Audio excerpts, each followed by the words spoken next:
ada konsep menarik dari teman saya tentang tulisan pendidikan mengenai school for. Nah ini mau disimak, tapi pakai cara lain supaya nggak boring juga. Kita kasih Mbak Google berbicara. Uang SPP dan harga seorang guru.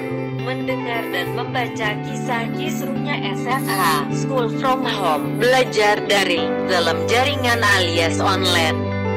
Ada sekolah yang dicomplain karena gurunya cuma kasih tugas. Pada akhirnya orang tua ada yang bilang, wes bayar SPP, tapi nek ngene iki malah aku sing ngajari anakku, sudah bayar SPP. Tapi kalau begini caranya malah saya yang harus mendidik anak saya. Makdek aku kerungu krito kue langsung ngalus dodo. Hak Anda mendidik anak Anda seperti apa? Tapi saya cukup janggal kalau seorang orang tua merasa keberatan mendidik anaknya sendiri. Lebih senang anaknya di-outsourcingkan. Sehingga hubungan antara Anda dan guru anak Anda adalah hubungan jual-beli. Anda antar ke penjual, minta penjual permak anak Anda supaya yang Anda harapkan, yang bahkan Anda sendiri tak menguasai ilmu itu. Kondisi yang ada sekarang tak ada yang menginginkan, baik sekolah ataupun guru juga lebih suka pelajaran dengan tatap muka.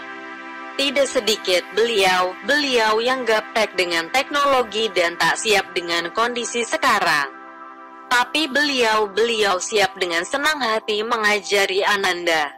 Bahkan ketika di antara kita ada yang keberatan belajar dengan anaknya sendiri, tapi enteng ketika buka all shop dan sosmed.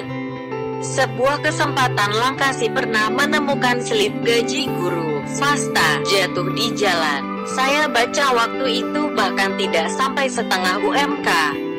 Dan tidak sedikit pernah mendengar di tempat lain kondisinya juga kurang lebih sama. Jika Anda tak bisa mendudukkan beliau sebagai sumber ilmu, jadikanlah pengorbanan mereka sebagai sumber akhlak untuk anak kita. Di sebuah kesempatan saya pun bilang kepada pasangan hidup saya mengeluarkan uang bukan membayar orang guru untuk mengajari anak saya. Saya mengeluarkan uang supaya anak saya bisa mengambil ilmu dari sumbernya dengan akhlak dan adabnya.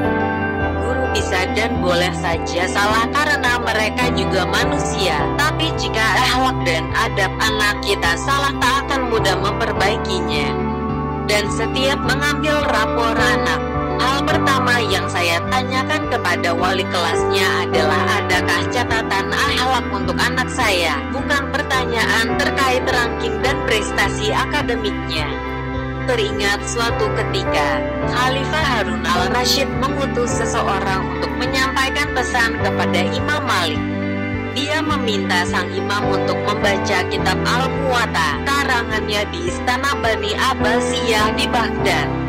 Namun, Imam Malik menolaknya. Sang imam beralasan ilmu harus dicari, bukan ilmu yang mencari. Semoga Allah memuliakan raja-raja Islam. Ilmu itu asalnya dari leluhur Anda. Harun al-Rasyid berasal dari keluarga Nabi Muhammad SAW. Red. Jika kamu memuliakan ilmu itu tentu jadi mulia. Dan sebaliknya, ilmu itu akan jadi hina jika kamu menghinakannya.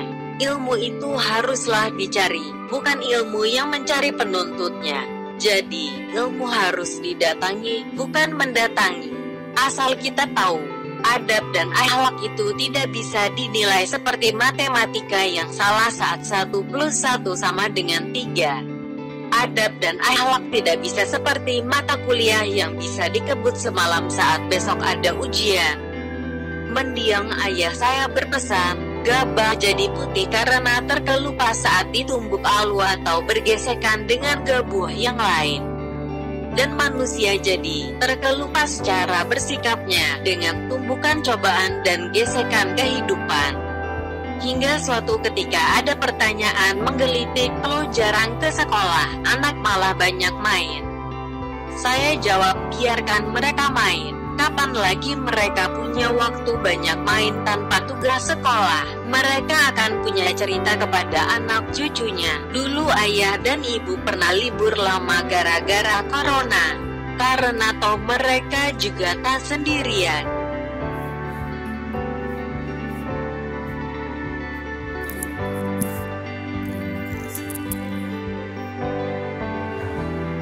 Ya, tadi udah dijelasin Mbak Agung ya, teman saya ini yang tulisnya Mas Anjar.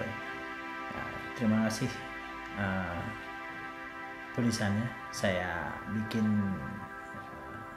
video seperti ini semoga bisa menginspirasi semua ya, atau mungkin memberikan wacana baru lah. Terima kasih telah menonton, tetap semangat, salam sehat.